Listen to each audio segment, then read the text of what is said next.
अस्सलाम वालेकुम friends, once again welcome back to another video. कैसे हैं आप सब लोग? ठीक ठाक है। अच्छा जी, ऑस्ट्रेलिया का डन बेस वीज़ा विद 100% गारंटी के साथ कोई एडवांस पेमेंट नहीं है। ठीक है, अगर आपका आज जो है वो 4.5 बैंड है तब भी कोई इशू नहीं, आप अप्लाई कर सकते। अगर आपके इंटर में या मैट्रिक में 40% मार्क्स हैं तब भी आप एलिजिबल हैं। ठीक है, हमारे अपने जो है वो कॉलेजेस और इंस्टीट्यूट के साथ लिंक्स हैं। ठीक है, हम उनमें आपका जो है विद इन 1 वीक आपका ऑफर लेटर मंगवाएंगे। ठीक है, विद इन 20 डेज़ या 30 डेज़ के अंदर अंदर जो है वो आपका GT क्लियर करवा देगा। और इन कॉलेजेस जिनके साथ हमारे लिंक्स हैं, इंस्टीट्यूट जिनके हमारे साथ लिंक्स हैं, ठीक है, इनकी फ़ीस जो है वो भी बहुत अफोर्डेबल है। ठीक है, और ये जो इंस्टीट्यूट हैं ये काफ़ी सारे जो है वो ट्रेड कोर्स, डिप्लोमा या कोर्सेज़ जो है वो ऑफ़र करते हैं और इसके साथ साथ जो है वो डिग्रीज़ भी ऑफ़र करते हैं। ठीक है, तो आपने अगर डिप्लोमा पढ़ना है तब भी जो है वो हम आपका एडमिशन करवा देंगे। अगर आपने डिग्री करनी है तब भी जो है वो हम आपका एडमिशन करवा देंगे। ठीक है, आर्ट्स जो है वो उसके साथ कोई इशू नहीं है। 4.5 भी एलिजिबल है, 40% इंटर में है या मैट्रिक में आपके जो है वो 40% है। ठीक है, तब भी हम जो है वो इनमें एडमिशन आपका करवा देंगे। बाकी आपको जो है वो डॉक्यूमेंट्स लिस्ट में बता देता हूँ। ठीक है, जो आपके पास हुए, ठीक है, अगर जो डॉक्यूमेंट्स आप मिसिंग है, ठीक है, आपके पास नहीं है या आप अरेंज नहीं कर सकते, ठीक है, वो डॉक्यूमेंट सारे जो है वो हम खुद अरेंज करवा के देंगे। ठीक है, अच्छा जी, डॉक्यूमेंट की लिस्ट में सबसे पहले पासपोर्ट है। ठीक है, उसमें मोर देन 6 मंथ की जो है वैलिडिटी होनी चाहिए। ठीक है, फिर आपके एजुकेशनल डॉक्यूमेंट्स हैं, मैट्रिक से लेके जितनी भी आपकी जो लेटेस्ट जो क्वालिफिकेशन थी, ठीक है, वहाँ तक आपके पास सारे ट्रांसक्रिप्ट और सर्टिफिकेट होने चाहिए। फिर आप जाता है अगर आपका कोई गैप था उसमें आपने कोई डिप्लोमा या जॉब एक्सपीरियंस किया, ठीक है, वो सारे डॉक्यूमेंट्स आपके पास होने चाहिए। फिर जो है आपकी फाइनेंशियल डॉक्यूमेंट्स में अगर आपकी प्रॉपर्टी है, ठीक है, आपके फादर के नेम पे लैंड है कोई इस तरह, ठीक है, वो सारे डॉक्यूमेंट्स चाहिए होंगे। फिर फैमिली FRC चाहिए होगी। ठीक है, उसके बाद जो है आपकी बैंक स्टेटमेंट, अगर वो आपके पास है तो ठीक है, नहीं तो वो हम आपको जो है वो अरेंज करवा देंगे। ठीक है, फिर आ जाते हैं कि गैप जो है, अगर आपने गैप में कोई डिप्लोमा या जॉब नहीं की थी, ठीक है, तो उसका भी इशू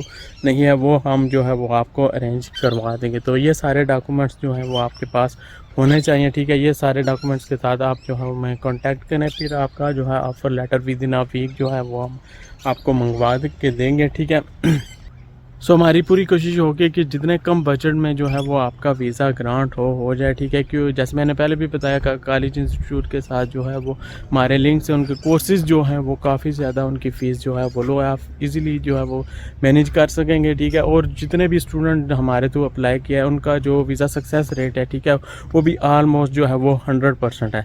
सो गाइस, अगर आपको कोई इस तरह की मन गढ़ंत कहानी सुनाए, ठीक है, उस पर बिल्कुल यकीन नहीं करना।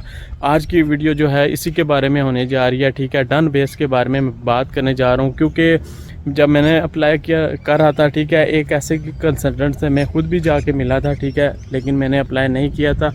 और रिसेंटली एक मास्टर्स किए हुए स्टूडेंट ने मुझसे कांटेक्ट किया और उसको भी ऐसा ही उन्होंने एक स्टोरी सुनाई थी कि आपको जो है विद इन 3 to 4 मंथ जो है वो हम आपको वीज़ा लेके देंगे। तो देखें, ऑस्ट्रेलियन इमिग्रेशन में डन बेस जो है ऐसा कोई सिस्टम नहीं है। ठीक है, डन बेस का मतलब है कि 100% आपको वीज़ा मिलेगा। ठीक है, तो जो डन बेस के थ्रू अप्लाई करते हैं, ठीक है, उनकी भी फाइल सेम स्टेजेस में जाती है। ठीक है, सेम तरह से जो है वो प्रोसेस होती है, कोई डिफरेंटली नहीं होता। ठीक है, अगर आपको कोई डन बेस का कहता है तो उससे सिंपली आप एक ही क्वेश्चन करें कि आपके जो चाचा जी हैं ऑस्ट्रेलियन इमिग्रेशन में, ठीक है, उनकी ID बता दें। ठीक है, सो ऑस्ट्रेलियन इमिग्रेशन में, ठीक है, डन बेस की जो है वो कोई ऐसा सिस्टम नहीं है। ठीक है, ये जस्ट अपने कमीशन के लिए जो है वो आपको इस तरह की स्टोरी सुनाते हैं, आपको यकीन दिलाते हैं, आपके जो है वो माइंड से खेलते हैं कि हम आपका करवा देंगे। ठीक है, देखें, अगर आप इनके थ्रू भी जो स्टूडेंट्स अप्लाई करते हैं, ठीक है,